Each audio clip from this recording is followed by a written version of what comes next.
ចឹងការរីកចម្រើនរបស់អឺរ៉ុបចេញពីស្រូវត្រឡប់មកខ្មែរយើងខ្ញុំបាន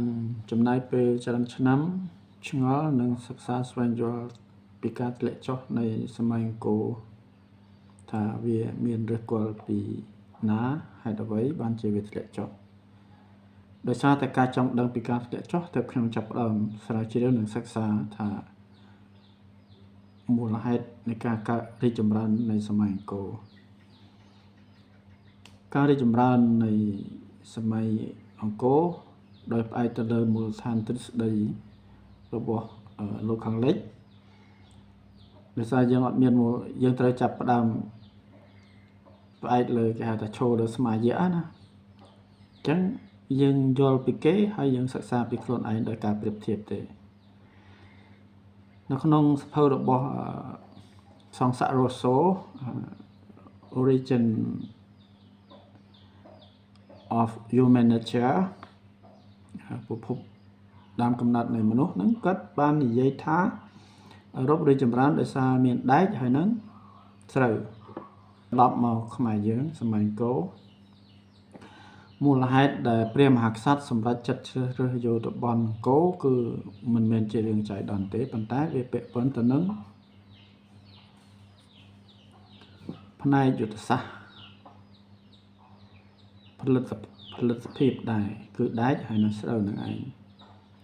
ដោយសារតំបន់អង្គរនៅក្បែរនឹងខេត្តព្រះវិហារដែលសម្បូររ៉ែដែកហើយជនជាតិគួយជាក្រុមមនុស្សដែលជំនាញខាងស្លដែកយើងដឹងថាដែកអាចចូលទៅធ្វើយុទ្ធឧបករណ៍យោធាសម្ភារៈប្រើប្រាស់ក្នុងវិស័យកសិកម្មបម្រើសេដ្ឋកិច្ចចឹងរហូតដល់បច្ចុប្បន្ននេះឡានម៉ូតូយន្តហោះអីក៏ធ្វើពីដែកដែរអញ្ចឹងដែកជាប្រភពនៃអរិយធម៌អង្គរក៏ប្រើប្រាស់ដែកជាមូលដ្ឋានដែរទោះបីប្រាសាទទាំងសង់ពីថ្មមែនក៏ប៉ុន្តែយើងត្រូវការដែកទៅដើម្បីដាប់ដើម្បីកាត់ដើម្បីឆ្លាក់ដូចគ្នាដែរហើយទៅពេលទៅធ្វើសង្គ្រាមក៏យើងមានដាវលុបពេងអីទៅធ្វើពីដែកអញ្ចឹងណាអញ្ចឹងដែកវាជាមូលដ្ឋាននៃការរីកចម្រើនរបស់សម័យអង្គរដែរទឹកដូចគ្នាដែលយើងដឹងហើយទឹកយើងមានបារាយណ៍ច្រើនបារាយណ៍ខាងលិចដែលយើងហៅថាបារាយណ៍ខាងកើតឥន្ទ្រតកបារាយណ៍ជ័យវរ្ម័នទាំងអស់4សូម្បីតែនៅកោះកេរក៏មានបារាយណ៍ដែរវាមិនត្រឹមតែជាអាងស្តុកទឹកដើម្បីប្រើប្រាស់ទេក៏ប៉ុន្តែជាកន្លែងដឹកជញ្ជូនដូចគ្នាដែរកន្លែងដោះដូរពាណិជ្ជកម្មដូចគ្នាដែរព្រោះវា connect ជាមួយនឹងស្ទឹងជាមួយនឹងទន្លេសាបយើងហ្នឹងហើយជឿតាខ្វាន់ក៏ជិះទូកពីប្រទេសចិនមកគាត់ចូលឡើងតាមកូសាំងស៊ីនចូលមកដល់បឹងទន្លេសាបហើយគាត់ឡើងនឹងមុខអង្គរម្ដុំរាជធានីបណ្ដោយមុខអង្គរវត្តអង្គរធំយើងហ្នឹងតែម្ដងគឺកាត់ចុះនឹងកសិនហ្នឹងម្ដងអញ្ចឹងយើងដឹងហើយថាការរីកចម្រើនវាមានមូលហេតុអញ្ចឹងយើងត្រឡប់មកនិយាយថារឿងមូលហេតុអីបានជាវាមានការធ្លាក់ចុះអញ្ចឹងការធ្លាក់ចុះបើតាមការយល់ឃើញផ្ទាល់ខ្លួនដោយផ្អែកទៅលើករណីសិក្សានិងទ្រឹស្ដី Human Psychology គឺការរើរាជធានីពីអង្គរទៅទូរបាសានពីព្រោះយើងទៅឆ្ងាយពីធនធានដែកនិងប្រភពគេថា water ប្រព័ន្ធ hydro system ប្រព័ន្ធផ្លូវដឹកជញ្ជូនទឹកស្អីអស់ហ្នឹងក៏ប៉ុន្តែនៅទួលបាសានក៏សម្បូរដែរសម្បូរគ្រឿងស៊ីព្រោះវាមាត់ទន្លេអញ្ចឹងហេតុផលនៅសល់តែមួយទេគឺដែកប៉ុន្តែការរើរាជធានីវាពាក់ព័ន្ធទៅនឹង mindset មនុស្សផ្នត់គំនិតមូលដ្ឋានចិត្តគំនិតរបស់ខ្មែរយើងច្រើនជាងដោយសារ នៅពេលដែលយើងគិចរើពីអង្គរទៅនៅទួលបាសានស្រុកស្រីសន្ធោបច្ចុប្បន្នហ្នឹងជាការគិចចេញពីបញ្ហាព្រោះធម្មតាមនុស្សយើងកាត់មកគឺដើម្បីដោះស្រាយបញ្ហាដើម្បីប្រឈមបញ្ហារស់ជាមួយនឹងបញ្ហានៅពេលដែលយើងគិចគឺមានន័យថាយើងរត់ទៅរកសុខរត់ទៅរកសន្តិភាពគិចពីសង្គ្រាមទៅរកសន្តិភាពខណៈពេលដែលមនុស្សដែលខ្លាំងគឺគេជួបបញ្ហាគេប្រឈមជាមួយបញ្ហាដោះបញ្ហាយកឈ្នះបញ្ហាគាត់ដោយលើកហេតុផលថាក្រុងអង្គរនៅក្បែរថៃពេកក៏ប៉ុន្តែយើងអត់បានគិតថាតើពីសកលថៃមកដល់អង្គរប្រហែលប៉ុនគីឡូដែរគេដើរមកច្បាំងយើងបានហើយយើងដេកចាំគេសោះពីស្រីអយុធ្យាមកដល់អង្គរឆ្ងាយប៉ុណ្ណាគេដើរមកគេមិនសម័យនោះវាអស់ត្រឹមសេះហើយតម្រៃមិនយន្តហោះហើយណាយើងដេកចាំគេនឹងនៅវាមិនបានរត់ទទួលប្រសាហ្នឹងគឺពឹងពាក់ទៅលើកត្តាធម្មជាតិដើម្បីការពារខ្លួនទី1ប្រៃក្រាស់ទី2ស្ទឹងទន្លេបឹងបួរហ្នឹងវាច្រើនដបភក់អីចឹងធ្វើឲ្យកងទ័ពគេថា conventional operation វាពិបាកការវាយលុកទ្រង់ទ្រាយធំហ្នឹងវាមានការលំបាកដោយសារ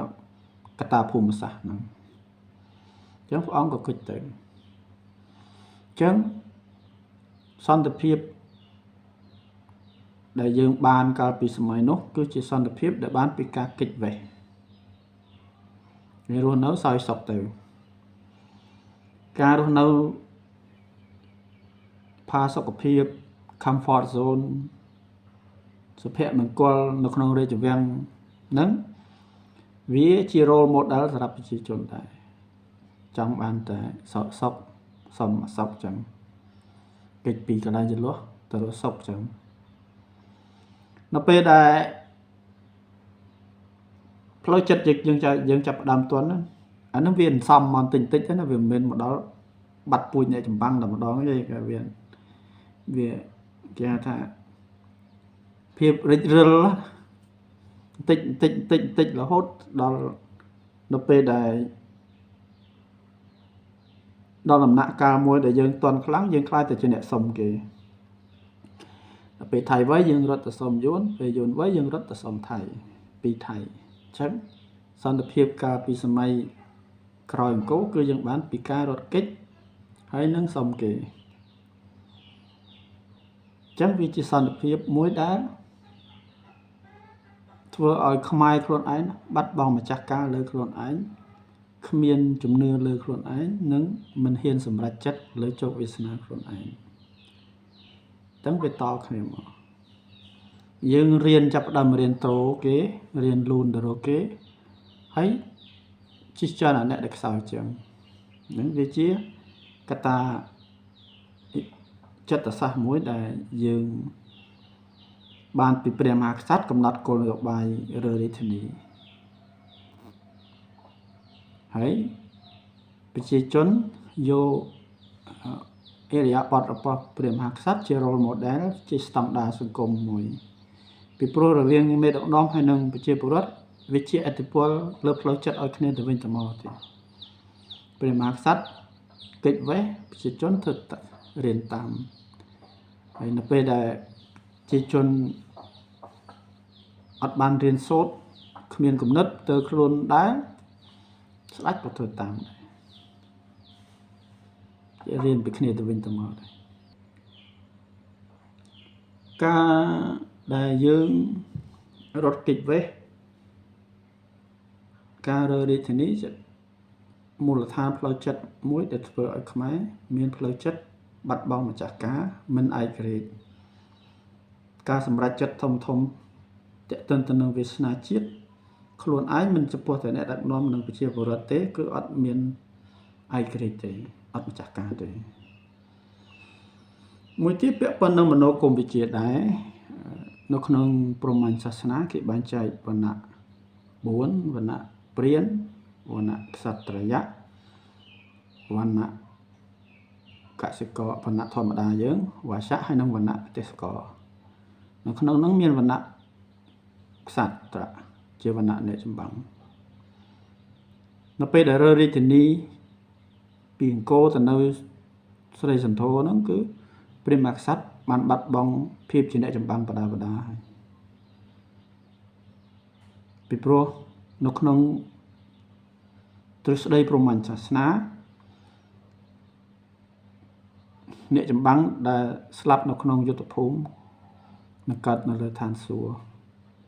ហើយបើឈ្នះនឹងបានសោយរាជ្យធ្វើជាស្ដេចជាអ្នកជាម្ចាស់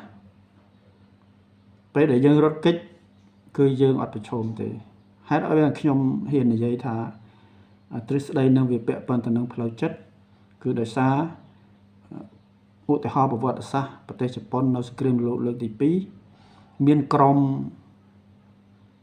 អ្នកពលីមួយក្រុមដែលគេបដោះបដានឹងបញ្យល់ថានៅពេលដែលស្លាប់ដើម្បីអធិរាជគឺនឹង7ថ្ងៃកើតពីព្រោះនេះជាលទ្ធិសាសនាស៊ីនតូរបស់ជប៉ុននៅក្រោយសម័យបដិវត្តន៍Meiji Restoration